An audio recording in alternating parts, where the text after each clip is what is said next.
My name is Donna Swanson, and I'm the co-founder and executive director of Focus Center for Autism and the Fresh Start School. We've been in existence for about 21 years, and we provide services to the autism spectrum and community. We have a school, the Fresh Start School, and we also have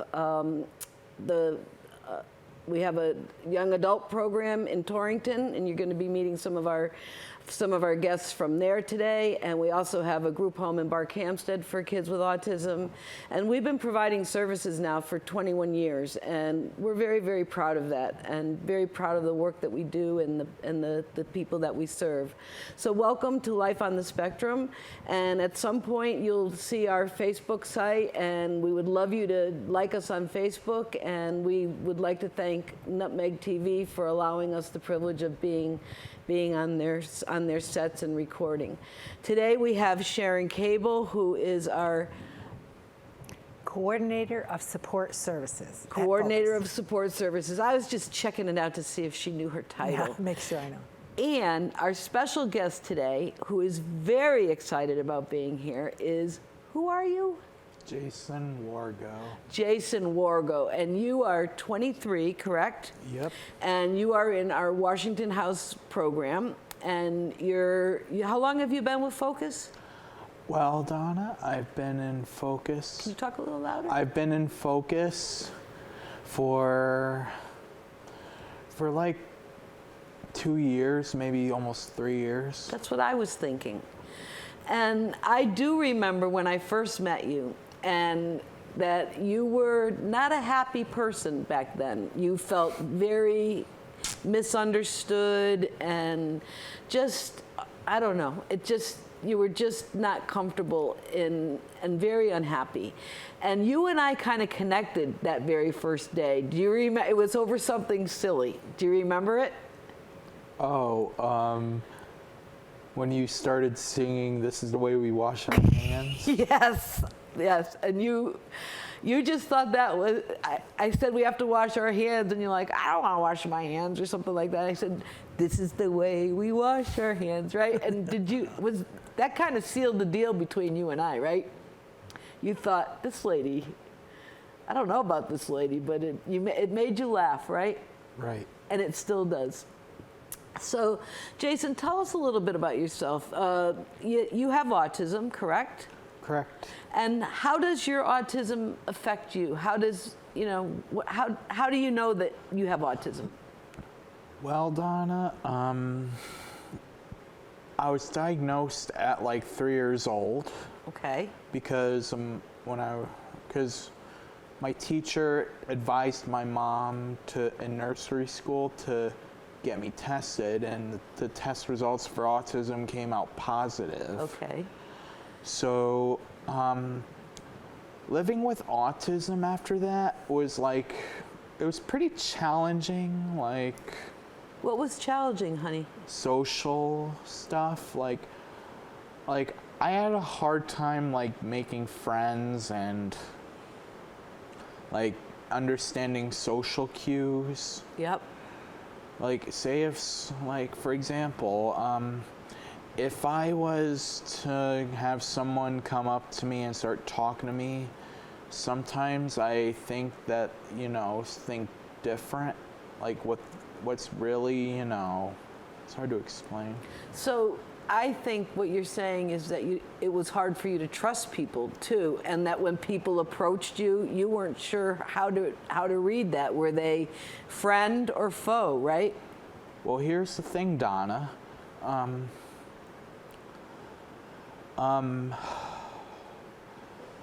Growing up as a kid was really was a little challenging, because when I was in elementary school from 3rd grade to 8th grade, it was pretty rough, I should say. A lot of kids did not understand me at that time because of that. They would say mean things like retarded and I was slow, and I'm like, are you kidding me? Who raised you to be like this? Yep. So you didn't understand how they could, did teachers help you, and did you get the support that you needed Did you let anybody know that this was going on? Oh yes, I don't let anyone take advantage of me. Right.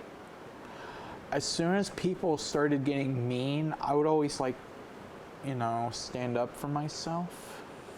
Would you stand up for yourself in a way that was good or in a way that got you in trouble? It's kind of a bit of both. Okay.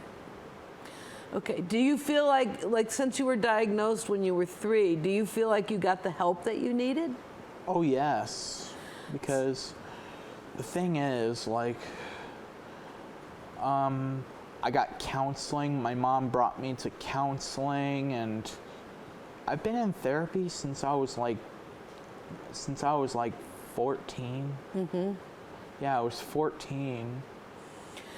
But, being misunderstood has always been a sore spot for you, right?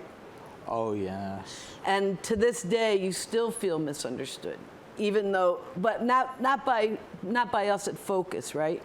Right, because I went to places like my last program that didn't understand me at all. Here's the thing, they would react to everything I did wrong. Right. And I'm like, really? You're gonna act like it's a big deal? And for instance, I just wasn't happy living there, I should say. And one of the things, what makes Focus different for you? The Focus was pretty different because Focus, gave me a lot, gave me a second chance, because eventually I plan on moving into my own apartment. Yep. And that's what we're trying to help you be able to do, right? Yeah, because I'm already saving up for stuff, I need to cook. By the way, everyone out there, I'm getting into the habit of cooking. That's great. And what have you made so far? I haven't made anything yet. But once I get money, I'm just gonna buy ingredients and make a special drink called Nord Spices. If any of you have played Elder Scrolls out there, you'll probably know what I'm talking about. And Sharon and I do not know what you're talking about, but you feel free to tell everybody about it. Elder Scrolls, you know how about that game, Morrowind, Oblivion, Skyrim, and... So what got you to want the Elder Scrolls cookbook? Well, apparently I'm a fan of that game. Yep. And it's the official cookbook that I bought that gives me all these recipes. Right now I plan on making Nord Spices. I have all the ingredients except for one. What are you missing? The ground grains of paradise. Oh dear, where do you get those? I bought it online at Amazon. So you're waiting for it to come? Oh yes, it should be coming sometime this week. All right. Well, you have to keep us posted on that, right? Oh yeah.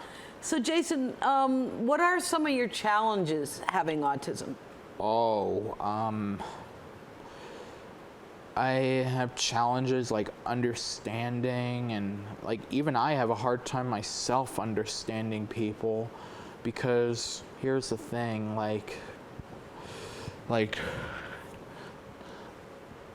instead of getting special support services, it's full-time. When I was growing up in school, I was in part-time special ed, but I was all in mainstream. Yep. I was mostly in mainstream because all the special ed services, they wouldn't take me, because even though my mom applied for every single one, and they all said no, he's too high functioning, and I'm like, really? Right. Well, and even if I did qualify, they would give me less than what I really should. Okay.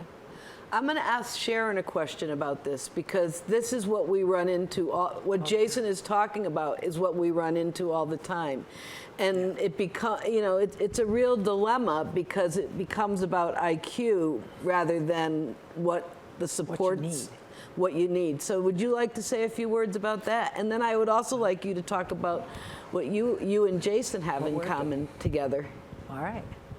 Well, a lot of you have heard of the services cliff where people graduate and then they have no services. They maybe got some services in school, maybe you got some speech therapy or some occupational therapy, different support services, and then you graduate. And if you have an IQ that is 69 or lower, you are eligible for DDS services, the Department of Developmental Services. And they may help you get a job coach or find a job, maybe support you during work or residential programs and things like that.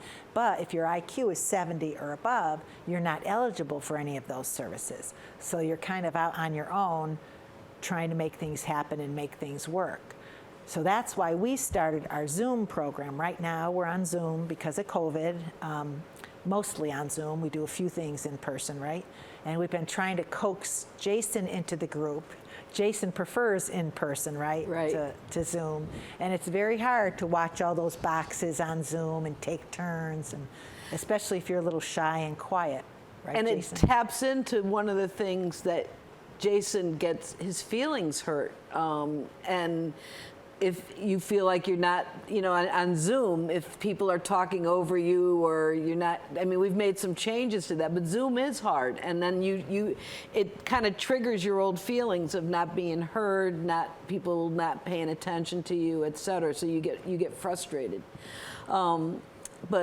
But we try to offer these opportunities, and when there are in-person things, you do try to do them, and we try to have weekly lunches and some outings and things like that, which you participate in, and you also like to go for walks. Oh yeah, because there are times where I just like going on a walk to the gas station around the block. And there are times where I go to Stop and Shop down the street, down up High Street and down that hill. And I gotta say, I find that pretty, it distracts me from all the negative. And like whenever I need something, like I just bought all the spices, almost everything I needed for the Nord spices, like I mentioned to you earlier, and Sharon. Yeah. By the way, I just bought a crock pot. You did. That's a nice, safe way to cook too, right? And some of the recipes take all day to cook, so if I was to make like something that takes like 12 hours to make and dinner time's at 5, I would have to wake up at like 5 in the morning and cook dinner. Do you have a crock-pot cookbook? It comes with a cookbook. Oh, because I have a crock-pot cookbook I might be able to give you if you're interested. But you go through the one that you have. There's little tricks to doing the crock-pot, but the best part is experimenting and trying. I'm really glad to see that you're looking at cooking. And what are some of your other interests, Jason? Because you do have other ones. Well, like I do like video games. Yeah. And I also like to donate blood. I know. You've been awesome about that, haven't you? Didn't you get some kind of little something for giving so much blood? Oh yeah.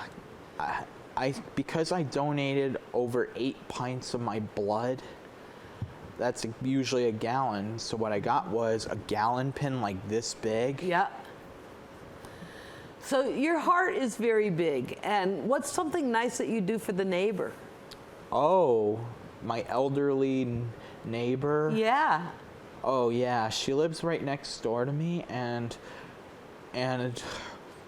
when every week I go out and I mow the lawn for her. Yep. Like at first staff was doing it, but then one of the staff pulled me over and said, "Hey, you want to earn some money?" And I accepted the offer. It was an offer I couldn't refuse. That's great. That's great. And I know that she appreciates it so much too, right? Yeah. Jason, Sharon, what would you say about Jason in general, and how you guys are interacting together? I would say actually Jason is much better than he thinks he is on Zoom. Because when you took your turn, he started coming a few times, and when you take your turn, you talk about your day and what you want to talk about, and then you listen when the next person comes in. So I think you're doing really well at it. And I think the rest of the group is getting better at it too, so we're not talking over each other so much, and it's not so hard to hear. So I think because we're all getting better at it, you have a chance to shine now and come on and be a bigger part of the group. One of the things that, Jason, you are good at is reaching out for help when you need it, whether it's to Jay, who's the clinician, or sometimes you'll give Sharon a call, or... Oh, I enjoy talking to both. I even sometimes give you a call. Sometimes you give me a call too, but you're really good at being able to say what's on your mind. You know, I try not to be so negative or intimidating, or because back then I was so angry and hateful, but I'm not like that as much as I used to be. I would agree with you. It's still there inside you, but it's way less. And that is a reflection of how much hard work you've been doing to manage it. Because you used to have a little bit of a temper before you came to Focus, right? Oh, yeah. Maybe a little bit is a little understated, right? You could have a big temper. Maybe. Yeah. But now at Focus, even when you get upset, we usually are able to work through it with you, right? Oh, yes, because no one in Focus... By the way, to mention about that, one of my staff noticed that I wanted to buy like the new Xbox Series X or S. Yes. And because here's what happened, I made a wrong purchase. I ended up buying the Xbox One S, and then I ended up getting a refund. And Devin, like one of my staff, he actually went out of his way to try to help me, and the other staff tried to he tagged along, like he was helping me looking up things that are cheaper. And one day one of the staff found an ad, and it said it was advertising for restocking the Xbox Series S for a good price. And then he asked the boss, and the team went along and said, buy it. He bought it, and then I was informed that I was getting it, and I was jumping around the office like a bunny rabbit. And then I had to pay back the staff because it was paid for with the company credit card, so I had to go across the street and make a big withdrawal. But really, you were so happy that Devin helped you, and that we trusted you enough to be able to use our credit card, knowing that you would pay, your word was good, that you would pay us back. And that meant so much to you, right? You talked about it quite a bit, that it was just... Why did that mean so much to you? Because I never expect someone who works with me in like a job, like a program, to go out of his way to be nice to me and buy an Xbox for me. It was the new Xbox Series S, and I've been playing it, and oh boy. So, but it was also about the relationships, and I think that that's what Focus does really well, is establish good relationships. And you who have had so many iffy relationships in your life where you can't really trust people, for you to be able to trust us means the world to us, and we work hard at that. You don't always have to like us, but in the end, you can trust us, right? I like a lot of you guys. Well, pretty much everyone. I know. But sometimes a situation may come up that you don't like how we have to handle it or something. Oh, yeah, because I can be very sensitive at many different things. like being yelled at and Or even if you and think you're being, sworn yeah, at. if you think you're being, well, we don't yell and swear at you. but no, staff and Not- Focus has never done any of that. Yes, I would hope not. And if they do, you better tell me all about it because they're not allowed Oh yeah, to do because I that. have your number. So. Yes, you have my number. But Jason, we're very proud of you. Sharon, what are you proud of Jason for? Look I'm at that proud big smile. Yeah, I like it when you come in with a positive attitude to the Zoom calls or to any of our outings, and you're putting yourself out there, and I know how hard it is for you. It's really hard for you to put yourself out there and ask people to do things with you and stuff. But I see you trying, and I see that big smile when you do it. It's very exciting. I like it. And I hope you'll keep doing it and do more of it. And Jason, I know you were so excited about being here today. Why? Because this is my first time being recorded to be put on on television, and I never thought it would be like this. What do you like about this? First time being on TV, it's a positive experience. So far, it's something I've always wanted, like to express my feelings out to the world in a positive way. Okay, I'm going to ask you, we're getting ready to wind up in a few minutes, but if you had to give advice out there to parents or other young adults, what would you say? What I would say is like if you have a child or if you know someone with a child who has autism, just, try to be there for them as much as you can and try to get a bit of more understanding for them, because they may be different, but that doesn't mean you treat them like different, like if they're nothing. Right. And yeah. And what advice do you have for kids with autism, people with autism? Well, people with autism, if you feel like you're alone, you're not alone. There's plenty of people out there and that have the same disability. And like me, I was diagnosed at 3, and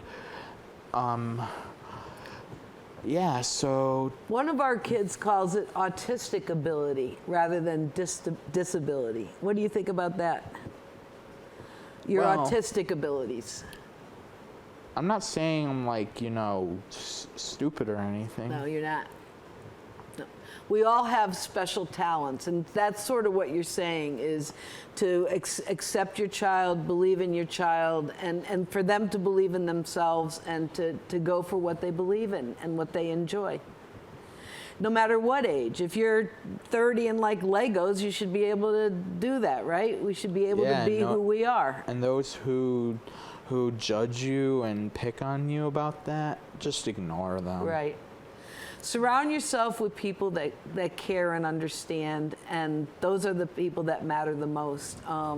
Because there's always somebody that's going to criticize or do something hurtful, or that's just the way the world works. So I know that Sharon, you do the same thing, as we try to surround ourselves with people that matter and we care about. And that's one thing that I love about seeing you guys and being with you guys, is that always makes me happy when I'm with you. When you guys were at our house for lunch the other day, I said, Fred, they really enjoy coming to our house. And he goes, they do or you do? And I said, I think it's both. We like to be together. So, right? We like to be together. All right, well, my final words are thank you, Jason and Sharon, for being here. And Jason, you did fantastic. And we'll let you know when this is going to be on the air so that you can watch it. And are you feeling pretty proud of yourself? Yes, I am. You think you did all right? I give you a 3. A 3 means you did excellent. Guys, stay tuned to our show, Life on the Spectrum. We have a lot more episodes coming up. And again, thank you, Nutmeg TV, for having us. Over and out.